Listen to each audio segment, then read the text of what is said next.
रावणाने जर ही एक चूक नसती केली तर भारतात आज 12 नाही 11 ज्योतिर्लिंग असते। श्रावणगाथा दिवस 28 मध्ये तुमचं स्वागत आहे। ही आहे वैद्यनाथ ज्योतिर्लिंगाची कथा।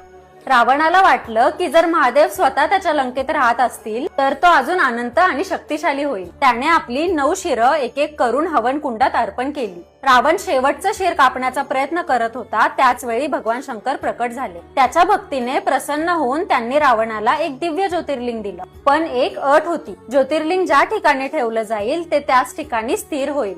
प्रसन्न होऊन रावण ज्योतिर्लिंग घेऊन लंकेकडे निघाला, पण वाटेत त्याला विश्रांतीसाठी थांबावं लागलं। त्याने एका छोट्या मुलाला ज्योतिर्लिंग पकडायला सांगितलं। तो छोटा मुलगा जास्त वेळ ती ज्योतिर्लिंग धरू शकला नाही आणि त्यांनी ती ज्योतिर्लिंग जमिनीवर ठेवली। रावणाने ती उचलण्याचा खूप प्रयत्न केला, पण तो हलवू शकला नाही। रागाने त्यांनी ती ज्योतिर्लिंग जोरात दाबली आणि तिथेच वैद्यनाथ धाम स्थिर झालं। भगवान शंकर प्रकट झाले